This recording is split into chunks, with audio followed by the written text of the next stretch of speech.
Hi, it's Erin. I'm your regular co-host of First Bite. First of all, I want to thank y'all so much for tuning and listening to First Bite. We've been incredibly encouraged and excited by the feedback we've received and are looking forward to the future.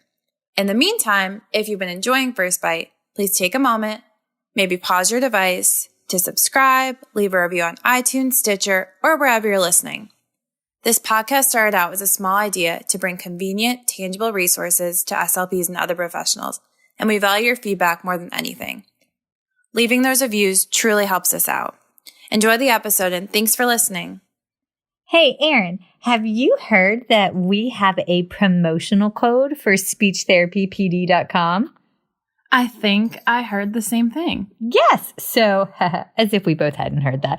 But it's First Bite. So if you log on to speechtherapypd.com and enter the promotional code First Bite, it takes $10 off an annual subscription.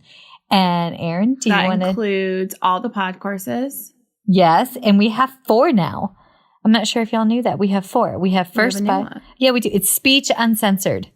And in case y'all haven't heard of this lovely lady, she focuses on adults. And I know that there's a fair few of you out there that PRN in peds and or PRN in adults.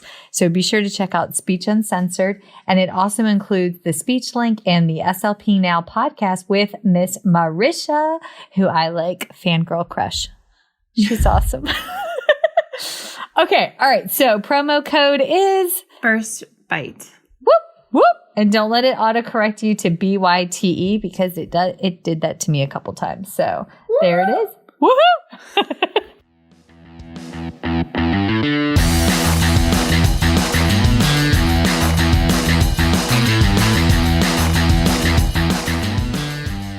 Hi, folks, and welcome to First Bite. Fed, fun, functional resources for the pediatric clinician. I am your host on this nerd venture, Michelle Dawson, MS, CCC, SLP, the All Things Peds SLP. I am a colleague in the trenches of home health early intervention, right there with you. I run my own private practice, Heartwood Speech Therapy, in Coletown, South Carolina, and guest lecture nationwide on best practices for early intervention for the medically fragile child. First Bite's mission is short and sweet, to bring light and hope to the world for the pediatric clinician, parent, or advocate. In this podcast, we cover everything from AAC to breastfeeding, best practice for running a private practice, and all the nitty-gritty details involving feeding and swallowing by interviewing the subject matter experts themselves. We bring the data to you. Every 4th episode, I am joined by the lovely Erin Forward, MSP, CF, SLP, a Yankee transplant who actually inspired this journey and who also walks the wild, woolly, and sometimes sticky walk of early intervention with us. Sit back, relax, and watch out for all the squirrels and enjoy this geeky gig brought to you by SpeechTherapyPD.com.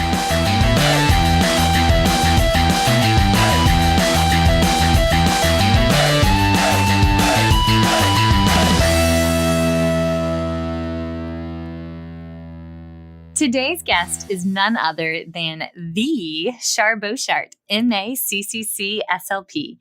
She is that sweet Southern Belle voice behind the Speech Link, another amazing pod course brought to you by SpeechTherapyPD.com. Now, I first met Char, I believe it was 2 years ago at ASHA in LA. She has striking red hair, killer cheekbones, lightning bright eyes, and a quick Southern wit that immediately catches you and pulls you in. The best part, there is knowledge and strength to go with that full package. Char brings with her years of functional speech therapy experience from the world of pediatrics, especially the public schools. So we put our heads together and decided with the school year just kicking off this week. Well, for most of us, it starts Tuesday. And if you were one of the unlucky ones that started a few weeks ago, my deepest heartfelt apologies. As I giggle mildly, well, I'm going to enjoy the last 2 days of my summer break. But we decided, I'm seriously going to enjoy these last 2 days, but we decided that this would be the perfect time to tackle that tricky topic of motivation, aka the how behind getting the loved ones, caregivers, and families of our patients involved and the carryover of speech therapy strategies. Pretty sure that's a fabulous way to kick off a school year and kind of get yourself back in the groove. So, Char, what motivates you, lady?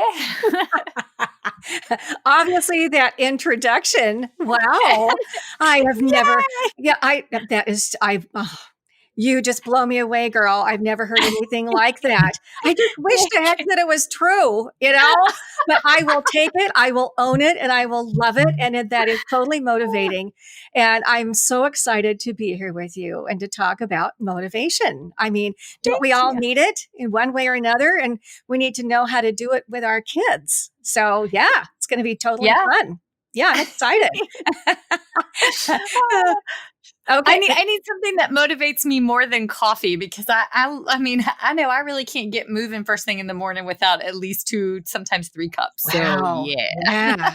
See, well, I totally understand that. I do. And plus knowing you, Michelle, you have kids and dogs and, UPS man coming, you've that's got so much. Favorite chew toy. You got so much going on, girl. So yep.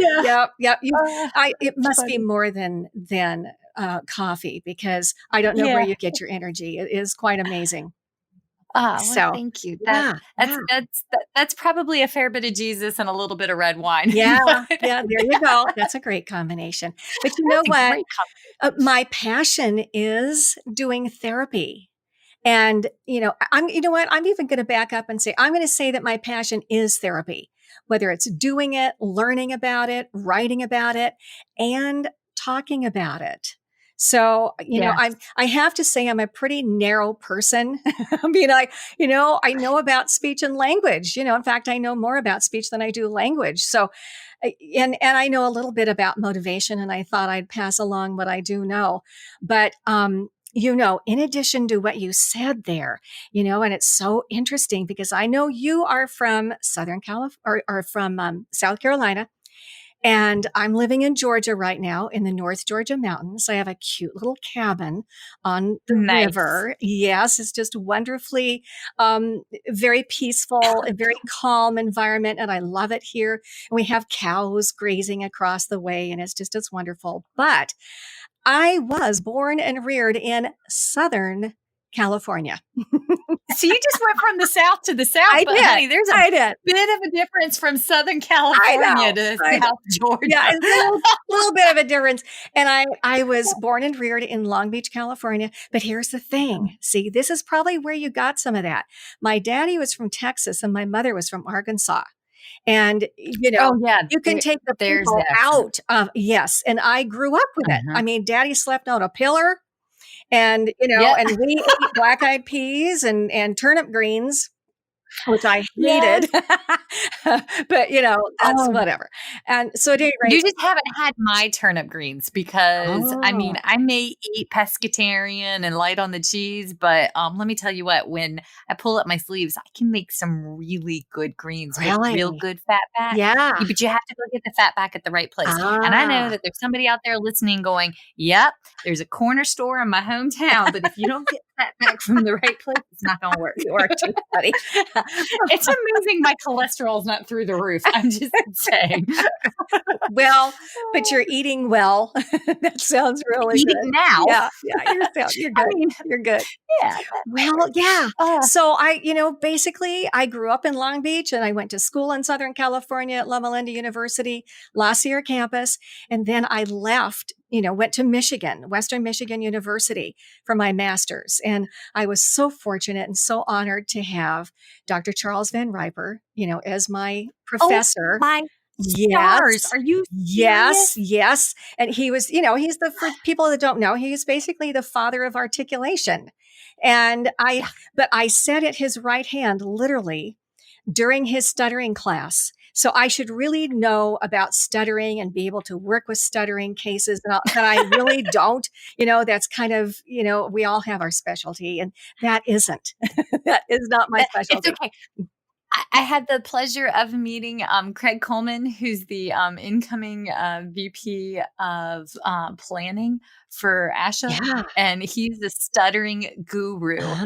And so, I mean, I'm still not going to treat it, but I can send us folks. I can send you to the right There you guy. go.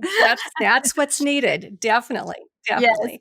Yeah. So at any rate, Ah. so, I went back to California, Southern California, and I actually became an assistant professor at Loma Linda University and worked there. Also, after that, several years in the public schools and in private practice. And then in the early 1990s, I met Pam Marshala, and she had innovative concepts was her company, and she inspired me, and I started writing and doing seminars and so on. And then she did seminars for my company. And speech dynamics is still alive and well. We went through some issues the early 2000s. We had all sorts of financial issues and so on. We were embezzled, and Oh my yes, stars. went through all of that. But since that time, I've continued to speak and, work with Darla through speechtherapypd.com and through the Bureau of Education and Research. And I've just done well over 1,200 seminars, 1 and 2 day seminars on articulation and language. And it is what motivates me, and it is my passion. And I love talking about it. So that's what we're doing today. Yes. Yes. Well, if you need, you should probably come to, Columbia, because I know a certain little bear that still has a few phonological error patterns that we're working Okay. through. Okay. I'm just saying, I might want to bring him to the mountains. Okay. There you go. Worth There you do go. speech therapy in the Come mountains. ahead. Come ahead. Yeah. Yes. And we'll Okay. have some of that wine too. There's some Okay. nice I vineyards love around this. here. There's vineyards. So, it's part of that motivational package. Yes, that's I'm Okay. good. Sold. Good. Done. All right. Ah, Okay. Let's jump in. okay. Where do you want to So- start? Well, let's how do we define motivation, and how do I go about getting some in the non-wine coffee form? Okay. This is going to be a therapeutic session, little therapy here. Okay. Yes. All right. Well, you know what? This is great. That's kind of like where I'd like to start is kind of the definition of therapy. And then that will kind of slide into the definition of motivation. Okay. And here's my definition. This is me. As a therapist, I've done quite a bit of therapy in my lifetime. So this is not textbook. Okay.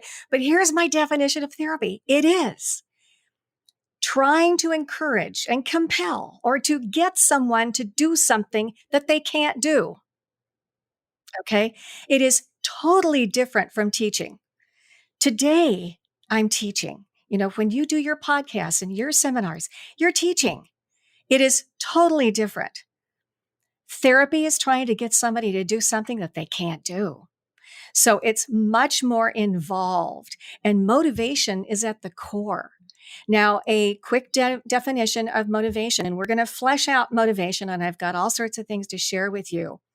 But motivation is basically instilling a desire or a reason to do something. Instilling a desire or a reason to do something. Okay. Now, we all do things that we don't like to do, but usually there's a reason to do them, and if you are an adult type person, then you can surmount things that aren't fun, and it goes into reason, and as far as in a typical therapy session, we try to make it fun. We try to make the child desire to be there, and also to follow through on the tasks that we're asking him or her to do. We're trying to generate a desire to do something. Now, we want to inspire them during our therapy, also to do and I'm going to call it homework for now. I have some other things I call it. In fact, I call it homework or extra practice, or sometimes I even call it rehearsal. Oh, Yes. I like that one. Rehearsal. It's like, here, I want you to work on this and I want you to learn how to do this so that you can go home and rehearse it. So that when I see you next time, then you can do it and you can perform it for me. Isn't that exciting? And sometimes like you could take like a quick video of it and look at that quote's performance. So that's a whole nother way to pull in motivation. And that works. That works. I learned about that and using the term rehearsal when I was doing with my language kids in the schools, and I was doing readers theater. And I never did a readers theater. theater. Oh, readers theater. Yes. Oh my gosh. Oh, we're going to have to do a whole thing on readers theater. Okay. I'm like, Oh, I man. kind of missed that part of speech therapy. So like, I could like fake it and pretend I know what you're talking about. Like, okay. Oh, there's probably one or two people that don't know what readers theater is. So there is it's involved. Okay. But here's the bottom line. It's kind of like a play, but it's very, very different. And that is like two definitions. It totally is. You don't have to memorize what you are reading. Now you do have to be able to read, sort of, although I have had kids do readers theater where they are not readers. They take it home. I'll record it for them and they will learn it without reading, but they'll be able to look at it and look like they are reading so that they can participate.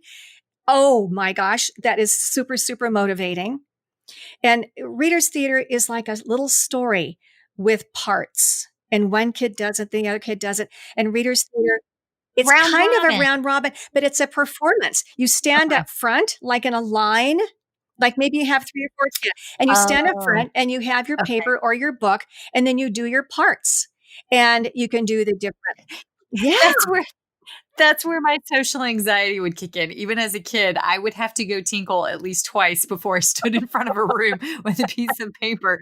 I mean, like, and I do this stuff all the time, but like when people, like if I see somebody on the street and I'm like, oh God, I know the face, I don't know the name. And then I'm just like, anxiety kicks in.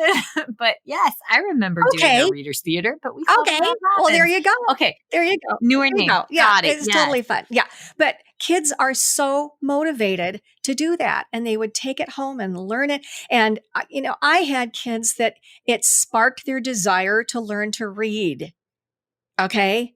I mean, one of the last years that I was at the school here in North Georgia, a little school in Fannin County, wonderful, cute, sweet little school, sweet kids. And these 4th graders could not read. Okay. Lack of motivation, lack of ability, blah, blah, blah, whatever, throw it into there's several reasons. I didn't know what to do with them. They had some behavior issues and they didn't want to work, doing language stuff was not exactly what they wanted to do. Okay. Because words were not their favorite. So we did readers theater and they, especially one of them, it's like it ignited her desire to read, and she was off and running. And at the IEP at the end of this school year, the dad came up to me, gave me a big hug and said, oh my gosh, you motivated my daughter to learn to read. Thank you. So, I mean, this is, way off topic, but that is a motivation of if you are motivated, they do it. And we know that when they do, whether it's the activities that we want them to do during therapy or whether outside of therapy for extra practice, when they do it, typically what we are doing works. And that's a whole nother issue. What are we doing? We want to make sure that what we are doing is working. Okay. Yes. But, I'm just going to assume right now that we all know what we're doing, but to get the kids to do it is because we can do the absolute best therapy activity or / lesson. But if the kid isn't buying into it, it's a moot point. It's not going to happen. It's not going to cross that abyss and soak into that child so that the capability is enhanced and that the child is able to do whatever it is that we're asking him to do, whether it's feeding, whether it's imitate certain speech sounds, whether whatever it is, whether it's working on some level of AAC, whatever it is, there has to be some level of buy-in. Otherwise, we're just doing really nice therapy, but we're spinning our wheels. You know what? Otherwise, we're teaching. And I'm not saying that teaching isn't, effective, but in teaching, typically you present the material and you have a level of assumption there that whoever heard that or saw it is picking up on it and is learning from it. But we don't have that luxury to just make that assumption. So we have to pay extra attention to motivation. I'm thinking as you're saying this, I got a text message from a mom who just sent me a video of her little one willingly eating for the first, self-feeding, willingly wanting to, a year's worth of therapy. And she sent this video and I'm sitting here watching it don't cry. But our motivation for this little one, I can't tell you how many times I sang peel banana, peel banana, peel banana. Hey, we were not eating bananas. He was simply motivated because I sang silly, cheesy songs like Who Let the Dogs Out. I cannot sing, but that was his motivation. And he'd had a lot of different therapies and it was a lot of teaching. He knew the concepts. He knew how to chew. He knew how to lateralize. He knew the motor components of PO intake, but it was the desire. Mm-hmm. So you are so right. And I just can't get over how perfectly timed that message was. Yeah. So, okay. So on that note. Well, and you know what? Yeah, because what you described there with peel the banana is that kid liked you. That kid likes you. You know? Yeah. I'm a giant cartoon in motion when I do therapy. Somebody made that comment. They were like, if you can't hack it as a speech path, you could always be a stand-up comedian. I was like, I don't know if that's a slight little subtle backhand. No, I'm sure legit. That's legit. That's legit. Yeah. If this little speech therapy gig doesn't work for you, then you have a backup. Yeah. Okay. Yeah, I got it. No doubt. But the kid liked you and liked being there. Mm-hmm. And you merged the two with the capability and the desire. Also, I'm hoping that kid liked bananas. I mean, that's kind of important too, to find out what it is that what tastes good. I mean, food is certainly a motivator for me. Yeah, we won't go there, but food is that whole taste and the texture of food and comfort food. I've been on chocolate here for a few days. Okay. And it's a real comfort food to me. That's a motivator, but yeah. Now, did the kid like bananas? He loves it. It was just, it was the act of touching to bring it in. And we also have some significant fine motor delays and a lot of GI issues that are over the last year finally getting resolved. And it's just, if the baseline health and the true etiology has not yet been discovered, feeding therapy can't take place, but successfully. And that's been a huge component is getting the child to the point of healing. And so it's been a mighty powerful year in this little booger butt's life. But as he said, I'm demand. Yeah. All right, but squirrel number 1 for the podcast. I really think I'm going to start keeping a squirrel chart for how many times my ADD kicks in. Hey, I'm not sure if you've caught the updates yet, but I have the pleasure, if you haven't seen it already, of announcing the 2020 SpeechTherapyPD.com Conference at Sea. We are going aboard a Royal Caribbean Alaskan cruise departing Vancouver, British Columbia, July 10th through 17th of 2020. And I am thrilled and humbled to be announcing that I will be presenting. I have a 3-hour course, a 2-hour course, a 1-hour course, and I'm co-presenting another 3-hour course. And my co-presentation will be with the one and only Lee Ann Porter of Speech Uncensored, which is Speech Therapy PD's newest adult Pod Course podcast that we just added to our lineup. And Marisha McGordy, the guru behind SLP Now, will also be there. And if you register before September 30th, then you get a free 6-month subscription to SLP Now. So again, make sure that you register before September 30th of 2019 for the Speech Therapy PD Conference at Sea, which is July 10th through 17th of 2020. And I cannot wait to see y'all aboard a ship where we're going to see real life bears and hopefully we'll get to see Northern Lights. So whoop, whoop, see you at sea. Bye. And to get us back on track, because, I could chase that bunny rabbit, but, you know what, before you get us on track, hold that thought. Okay. Got it. Okay. There's a word I want to throw out here. Okay. And that is the word obstacles. Because as you're talking, you have a child there that has some serious problems. Okay. And maybe you haven't discerned what the etiology is or whatever, but you have other kids that have similar problems. And then there's other kids, all the way to the kid that has an R. Okay. And there is some obstacle or there are obstacles. And that child's obstacle was the sensory piece. So we have our work cut out for us there. And so we have to bring on the big guns as far as therapy and motivation to surmount that obstacle. And then that little baby boy has, some issues there, some physiological issues there. And it sounds like digestive issues. Those are all obstacles. And all of us, no matter what case we are working with, all of our cases have obstacles. And I'm even going to go out on a limb and say our, quotes, functional Arctic kids. Because, you have some 4th grade kid that can't say R.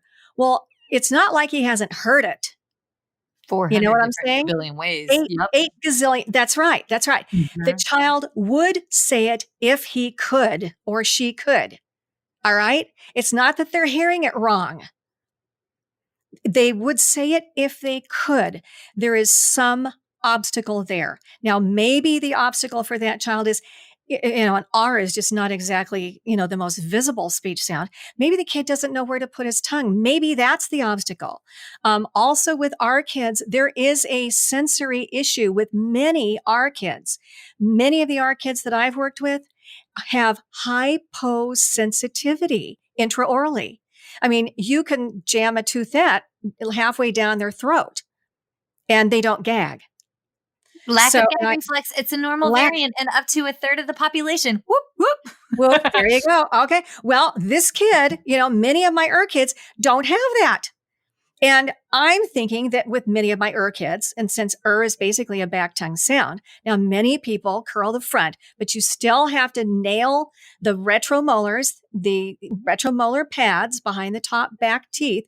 You still have to nail that in those areas with the back quotes corners of your tongue where you do nail that area for K and G. That is your stabilization. You're describing this, and I haven't done articophonology therapy in so long that I'm actually doing it in my mouth while you're describing it, thinking, "Oh, good, Michelle is rusty." Yeah. Well, but that could be an obstacle. So in our therapy, we're always looking for where's the obstacle. There's an obstacle somewhere, or else development would have happened. And I love it that, when you're working with a 2 or 3 or 4-year-old child, that you are still in that developmental range. You're still in that developmental wave. You're still riding that wave, and you try and maximize that wave as much as possible and surmount those obstacles. And a lot of that, that's like doing good therapy, but at the base of good therapy is motivation.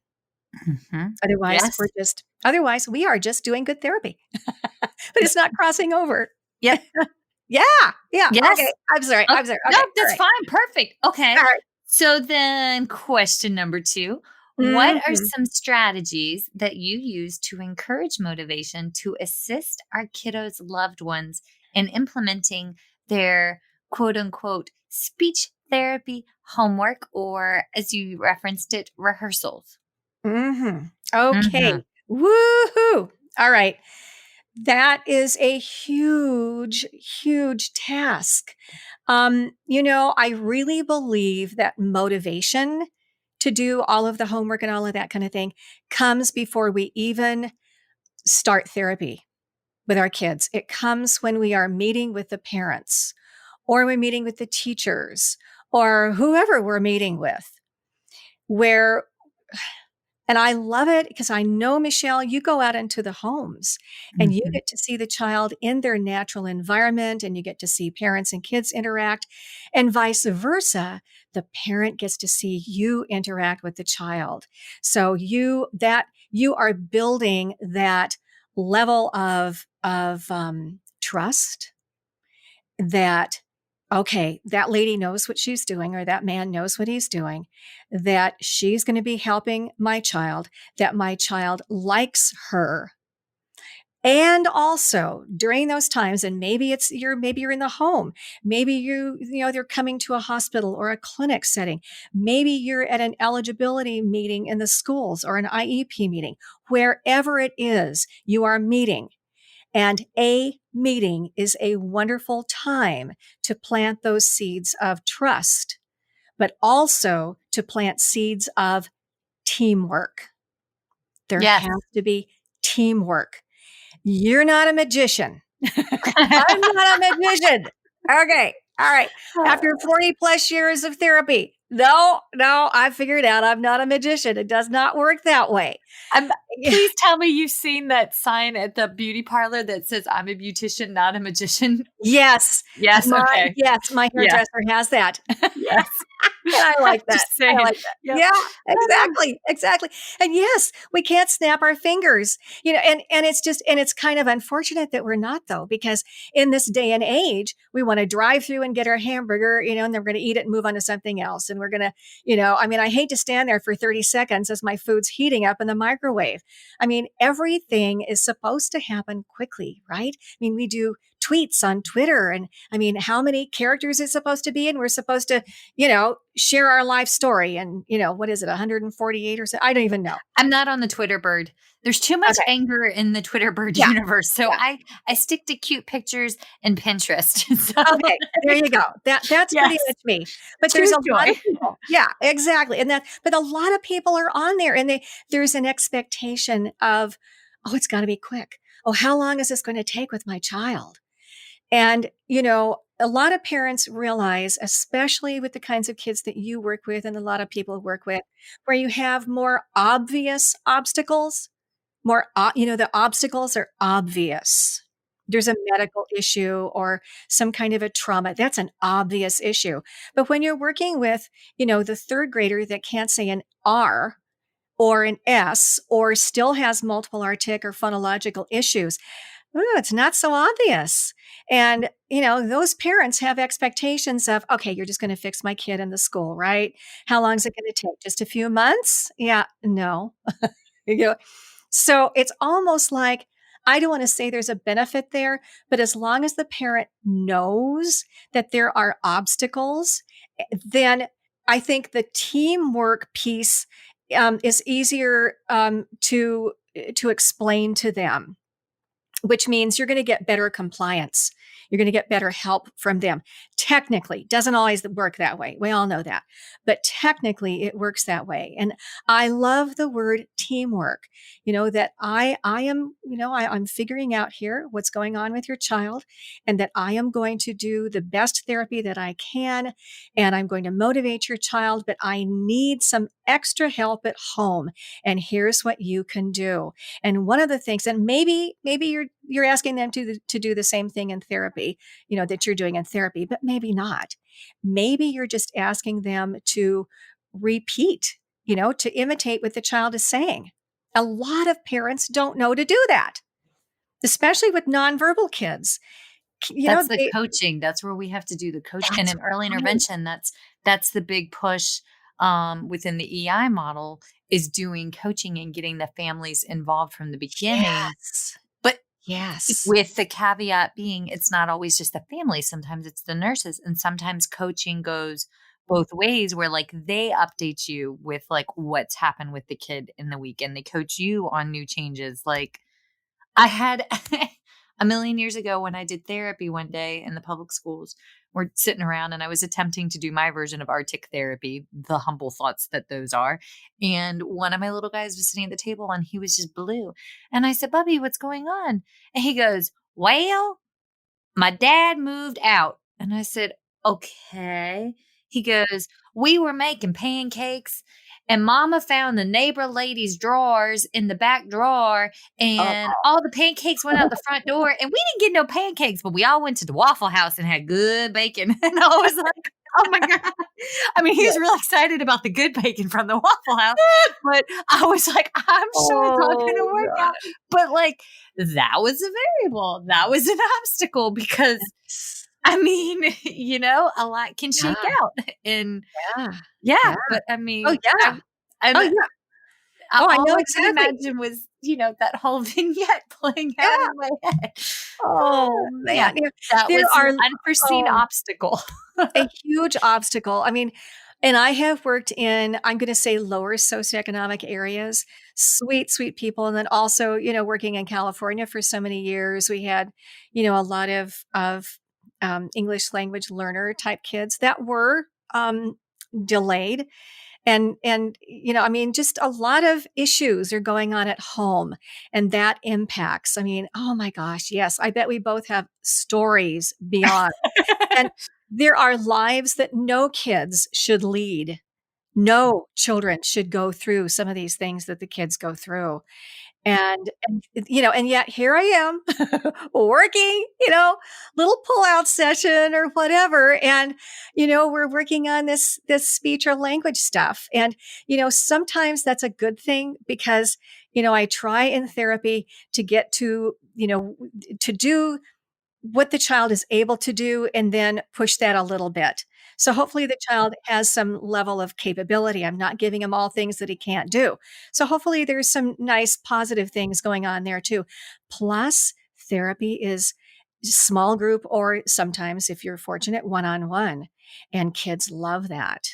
They love it. But yes, sometimes those obstacles are physical. Sometimes they're emotional. And, here's the thing. And I'd kind of where I'd like to go with the next piece is, and we've all heard about intrinsic motivators and extrinsic motivators. And I'd like to talk about that for a while. Perfect. Go for it. Yeah. To get to the heart of motivation. Motivation is emotional. It just is. And so, you mentioned that you have this child who had this emotional situation and, it all was kind of, solved with bacon, or at least he's trying to look at it from that perspective. Rarely solved with bacon. Exactly. But yes. Exactly. Yeah. Bless his heart. He wasn't, we could go into that, but we won't. But it's emotional. Motivation is emotional. And intrinsic motivation is much stronger. A much stronger motivator than extrinsic. And intrinsic motivation is more internal and extrinsic is more external. And I'll talk about that. But Michelle, I have a question for you. Okay. What motivates you professionally? Professionally? Yes. We're beyond wine now and coffee. Okay. I'm thinking how to word this. Give me the little one that no one knows what's going on. Give me the child, the least of these. Give me the kid that there's all these variables, but physicians are struggling to connect the dots. Families are frustrated. And I have been blessed, and I know that it is a blessing, to be able to see things and see the world from a holistic perspective. And I know it's odd and my approach is somewhat unorthodox. My current intern saw me doing an eval. She goes, I've never seen an eval like that. Why do you ask questions like that? Where did you learn that? And I'm like, it connects in my head. But that I want the hardest, toughest cases. And I love helping put the puzzle pieces together and watching that joy and that journey. It is so awe-inspiring to me. And when folks, like, honestly, when y'all call, and a shout out to my sweet friend Adrian out in Kansas, because girls getting hitched, I do believe in a month. But Go when Adrian. folks call, yeah, Mm. but when they call me with questions, it helps build my evidence-based triangle and that motivates me watching the resolutions come, but it's beautiful. Yeah. Yeah. Yeah. Although along the way, I may drop a couple F-bombs and get frustrated, but that's because sometimes it makes me frustrated when people just don't make referrals or seek second opinions, and not the patient's family members, but like certain physicians, because I have petite lady racks that are what they are. In the deep, deep South, physicians think that my opinion counts for naught because of them. And I don't appreciate sexism, but that's a conversation. That's like such a conversation for wine, but not today. So I digress. Out of the scope. Out of the scope. That's right. Out of the scope. Right. Not my job. Yeah.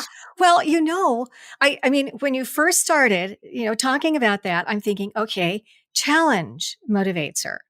The challenge of it. And it sounds like that's an undercurrent. And then I heard you move into or transition into contribution. You are contributing to that child's welfare and contributing to the parents, and you're enhancing that child's life. I mean, communication is it. I mean, I've talked with parents, and I know that you have too, and I never worded it this way, but this is what I meant. Would you rather have your kid walk or be able to talk and communicate? Well, you know which one they always chose. I want my kid to be able to communicate. Yep. And I'm not saying I phrase it in that Sorry to all the physical therapists out there. Yeah, sorry, PTs. Sorry, PTs. I mean, walking is extremely important, and OTs, everything OTs do, very, very important. But man, communication is huge. I mean, parents live for the day when they hear a mama or a dada. I love you. They live for those times, or they live when the child is able to produce a coherent sentence, complete with nice vocabulary and syntax, and you can understand them, and you can carry on a conversation with them, and they don't, loop around 10 times. They land the plane, with their topic. I mean, communication is huge.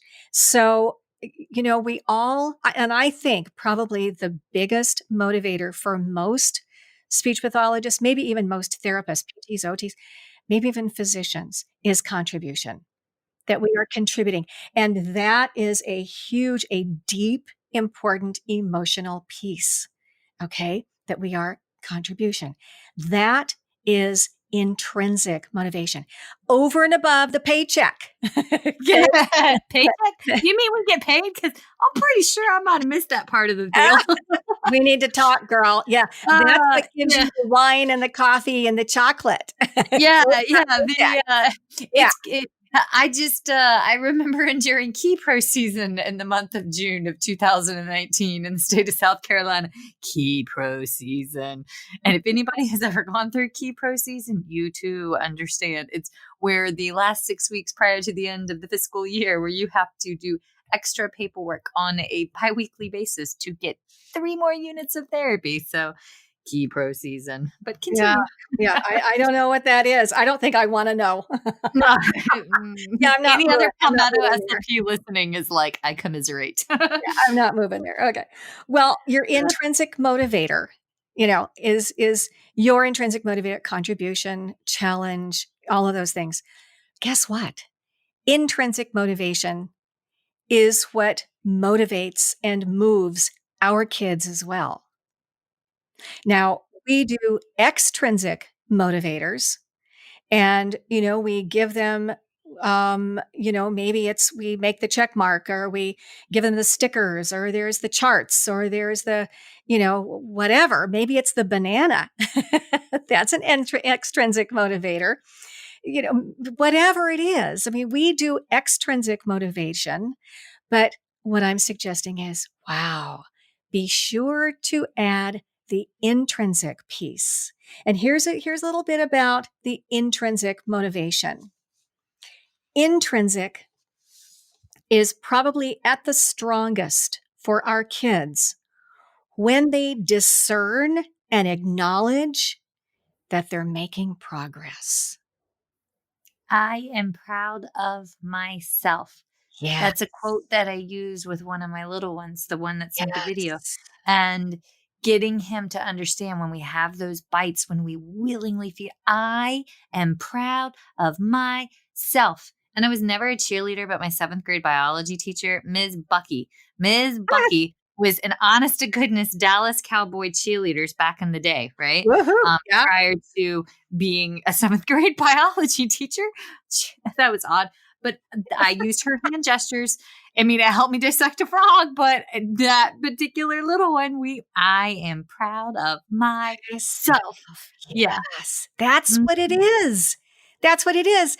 And, you know, and at the very core of that, and this is tricky, but our kids need to know what they need to do and what they need to be able to accomplish. They need to know that, yes, and I hate to say this, that something's not right. Something's wrong. You know, And it's okay to admit it's that we have okay something wrong, but because we with all the got it. yes, but with the admittance, offer the solution for resolution. Right. Exactly. Exactly. And it's, you know, all of therapy is a process. It just is. It's a process it's something that happens over time. You know, it's not immediate.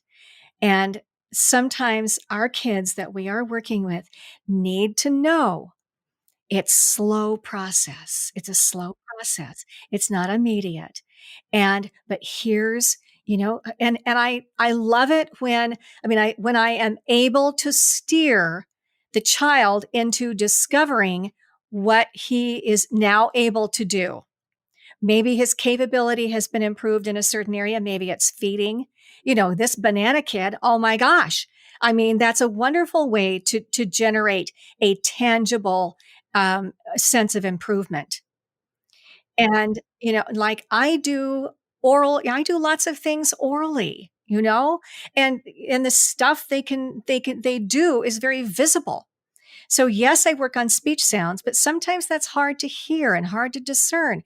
But they can see, they can hear, or they can feel what's going on inside of their mouth, you know, for the most part.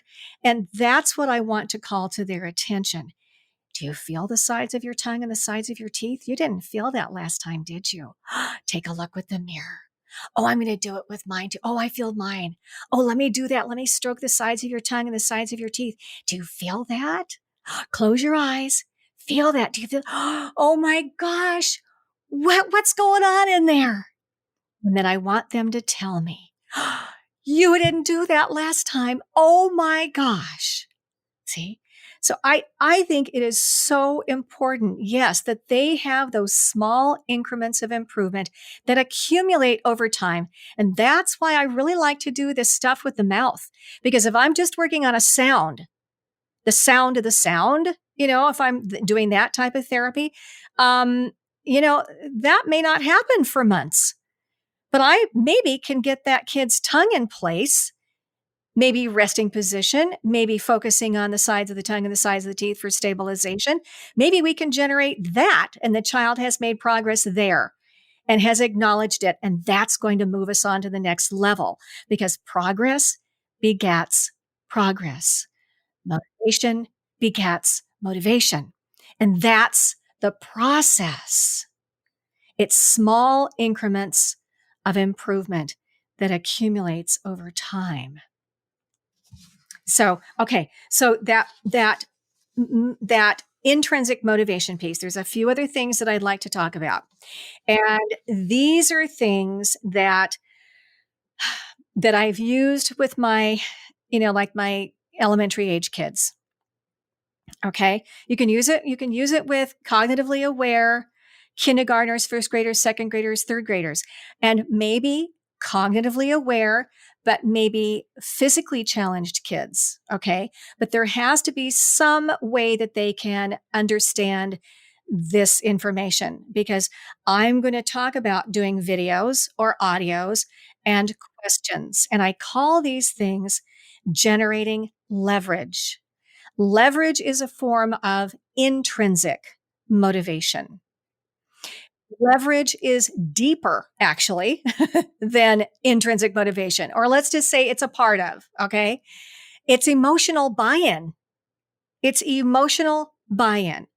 And it's using videos and or audios for that person to discern and figure out and discover that, yeah, there's a problem there.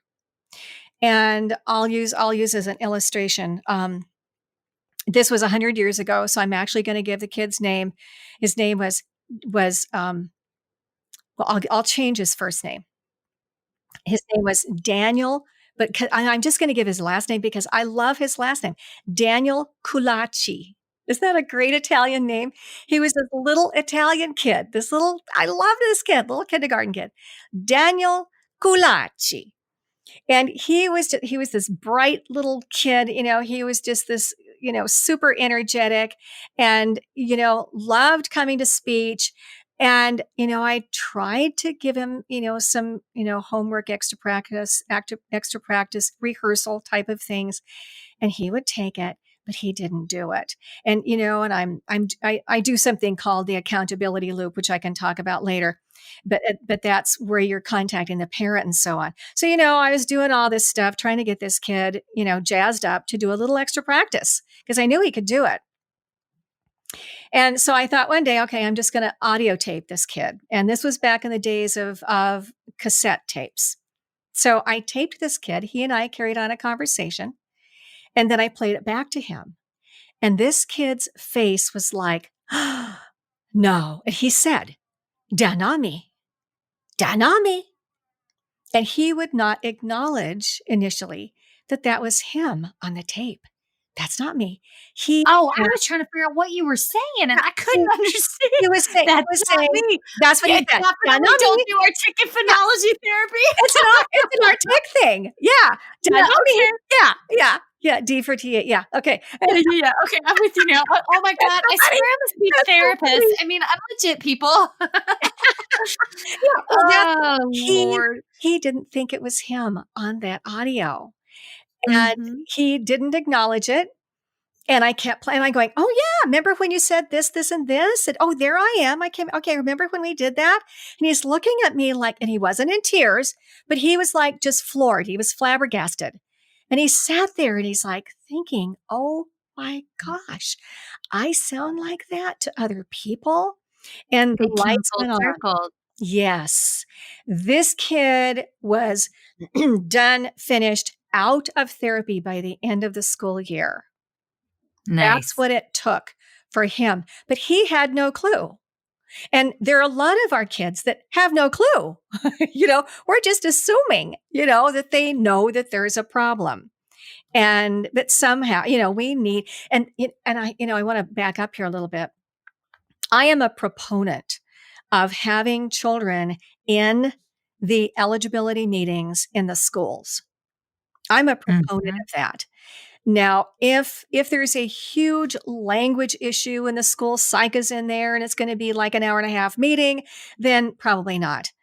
But if it's an artic or an AAC or, something that is more tangible, then I am a total proponent of the child being in there. I want that child to see and hear, we are all there for you. You are the most important person here in this meeting, and we're all focused on you. And I just, and I have had the absolute best results when kids know this is a serious thing. This is not, in the schools, this speech therapy thing is not just another stop in the course of my day. That's like the equivalent of me when I do like push-ins, and like if I'm going to a daycare classroom and I have a picky eater, and I use that term super loosely because there's no such real thing as like a picky behavioral feeding eater only. And folks, remember feedingmatters.org. Yes. true behavioral feeding aversions only happen in 2 to 3% of the population. So Wow. go figure out why they're being a quote unquote picky eater. Exactly. But when I do that, I get, normally it's the first time they've been encouraged, within like the little, uh, like most daycares, everybody eats the same thing. Right. And Mhm. so, Right. they bring it out kind of like the school cafeteria. Mhm. And so, Right. I'll sit down and, prearrange it with the daycare director and I'll eat whatever they're eating. I mean, it, if it's meat, I won't eat it, but like, otherwise I will. Right. Mhm. Right. And getting and just having them watch another adult break bread with them at the little tiny table. And, I Mhm. wear the baked beans and, you know,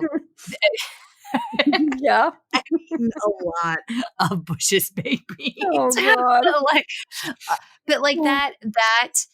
that's an extrinsic motivator because it brings it around to them that intrinsically they're, if it's something that they can safely eat and there's no known food allergies, it helps set them for success. There you And then they get motivated intrinsically because it makes them aware that I don't have to just eat what was specially prepared for me at home. Or Yeah. that yes. Yeah. Okay. Okay.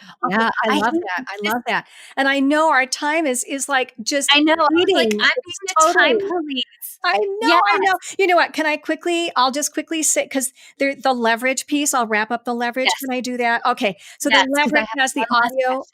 the Yeah. audio or the video, and then there's leverage questions. And one of the questions is, in what ways does your speech problem affect your life? Like in Mhm. class and the playground, at home. Okay. And you can take that 800 different directions. Here's another leverage question. And I have done this. I can't tell you the number of times I've done this. What will happen and how will you feel if you do not change your speech? Okay. Mhm. And then you turn it to the positive side. What will happen and how will you feel when you do change your speech? Mhm. See? And so, because this motivational piece, you can look at it from, we're just doing it in therapy to get them through that time and to hopefully maybe do a little extra homework or extra practice or rehearsal. Okay. But you also have the long haul. This Mhm. is over months, maybe years for some kids. And the leverage questions can be brought back into therapy. And I call it keeping motivation buoyant, keeping it Mhm. bubbling to the surface. And you can use those motivation questions. See, and the answers and the things that the kids said. See, so, okay. All right. I love that. Yes. Okay. All Yes. right. So the last question, Oh, with like a couple of minutes to spare, oh, and okay. this is one of my favorite. Where are some natural environments that we can recommend that families, caregivers, loved ones, or even the kiddo can use their newly developed motivational strategies? Okay. All right. Well, um, here's the thing, and I'm thinking, a lot in the schools, you know, Mhm. and Well, there's a lot of environments in the school. a lot of So, environments in the schools. And, as far as individuals helping the kids to do the practices, sometimes the teachers will help. And which means that you do collaborate with that teacher. Also, mhm, another great one is, the assistants or the aides in the classrooms, maybe mhm, even parent volunteers or parapros, of which I really try and give them specific things to do or not do in some cases. Even I have done something when I was in Riverside. I had about 100 kids on my caseload, and how is that legal? well, that was back in the dark ages, girl, Okay. All Yeah, right. yeah, okay. All right. And Continue. Sorry. yeah, yeah. I'm old. I don't no, okay. All right. Mm, mm, Everything's mm. relative, okay. So anyway, when I was in Southern California, in one of my schools that I was at, I had a large caseload. And I had heavy artic, okay, lots of artic kids. And yet we had 3 self-contained classes and I had lots of language kids on my caseload too. And I thought, oh, crumb, I've got to get these kids through. So I created something called the Bucket Brigade. And, so at any rate, there's a whole sequence of how to, send out the request to parents and how you interview them and you TB test them and fingerprint them and you get letters of confidentiality contracts and how you train them. And I mean, I went through the entire thing, and I used to have a product called the Bucket Brigade, and I'm thinking about resurrecting it this summer because I've had people ask for it. But I had 10 great parents come through and practice with the kids at school. Mm-hmm. Okay. Also, I had high schoolers come, and they got course credit for. Now the high schoolers worked right alongside of med me. program. Yes, like a cross. Yes. Yes. And they worked anything that's extra practice, extra time, extra work for the child to do the tasks. The bottom line is I was in that school for 3 years. And when I left, there were less than 50 kids on the caseload, and we cranked them through. Okay. Yes. So you do whatever you have to do, whether it's working with the teachers, working with parent volunteers, with parapros. And of course, you structure that situation so that it's legal and appropriate, and it's going to work. Okay. And also another thing to do if you're in the schools is to do it in your therapy room. Add on 5 minutes, do an addendum and add 5 minutes to your IEP.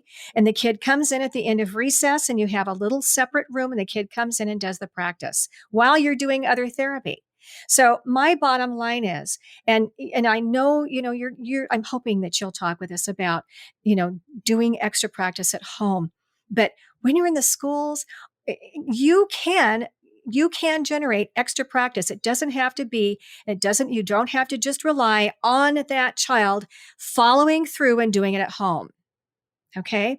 All right. So what do you do, Michelle, for your kids at home? Practice. Well, I had one thought on the schools. A million years ago when I worked in the public schools, our school nurse was, the motivator for my speech kids because she always kept snacks. Only in the South, right? So no. That's called anywhere in the world. Okay, food is a motivator. Yeah. And that was we would sneak down there, and they would have to practice conversational turn taking. Right. Kiddos that would on the spectrum but higher functioning. And Southern colloquial regional variation that is a firm handshake, stand with your shoulders square, all the pragmatics. Yes. And I had one little one who was not as high functioning, and her biggest motivator was that was easy. And the school secretary had the Staples button. You remember the Staples buttons that they were bright red, and if you pushed it, it was that. Yeah, that was. So she would go through and practice conversational turn taking just so that she could put with the office staff.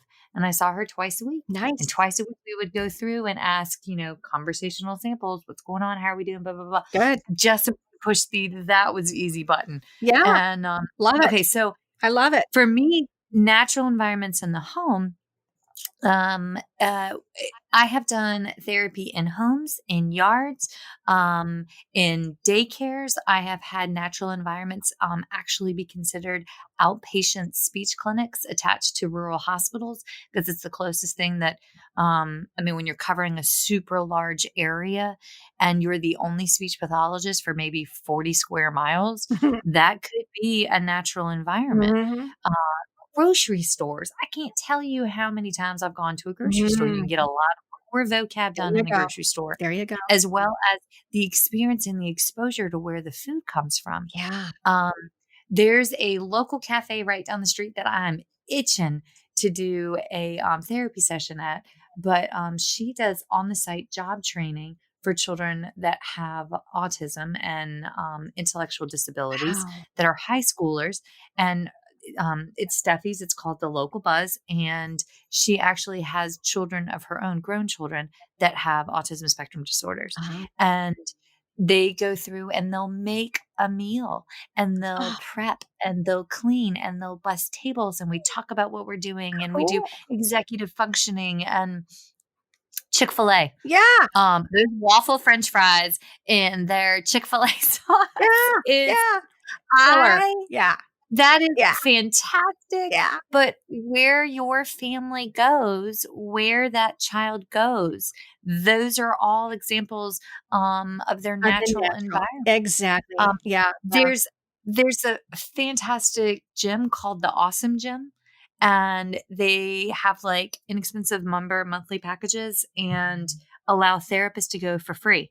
And I think that's awesome. That is. So, I mean, we can go in and do therapy and up, on, over, in, out. Uh-oh, fall down, pick up. Oh Oh, no. And then wow. after all that, you need to eat. I am thirsty. I am hungry. I need a snack. And just, the Yeah. list goes on. Yes. But also I can't sit still. So like the gym is a fantastic Perfect. place. All of those are very, very motivating. I absolutely Yes. love it. Terrific. Yes. Thank you. Thank you. Thank you. Yes. Yes. Okay. Okay. So Char, if Yes, ma'am. someone listening wanted to learn more from you, how can they reach you? Because I feel like I know a fantastic place that they may listen to you at. But and full disclosure, folks, we have that fantastic place in common. But how can they reach you, darling? Oh, yes. Well, I do have a website and it's called speechdynamics.com. And on there is my weekly blog called Therapy Matters. And you can sign up. I'll send it out to you via your email. Also, I do have some information on there about my podcast, and it's called The Speech Link. Also, I go out and do seminars quite frequently. I used to do many more, so I've kind of cut back. But I will go to your school district or to your private practice or wherever you want me to go to. If you have 7 people or 700. And I have several books on there. And articles and things. So there's a lot on there that you can glean and that's free.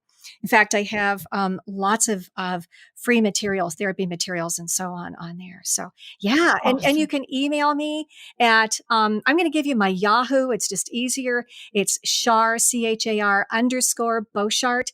And it's B as in boy, OSHART at yahoo.com. Perfect. Awesome. Well, Char, thank you. Thank you. And hold the line real quick. I'm going to switch us over to questions. Okay. Thank you. Bye-bye. I have an update from feedingmatters.org. Are you trying to find a provider near you who routinely and frequently evaluates and treats pediatric feeding disorders? Feeding Matters provider direct.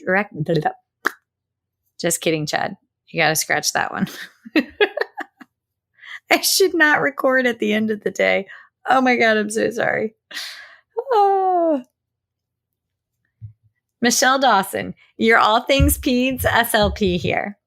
And I have a solution to a problem that probably frustrates you because Lord knows it frustrates me on at least once or twice a week. So here's the solution. Are you trying to find a provider near you who routinely and frequently evaluates and treats pediatric feeding disorders? Well, Feeding Matters Provider Directory is the tool that you need.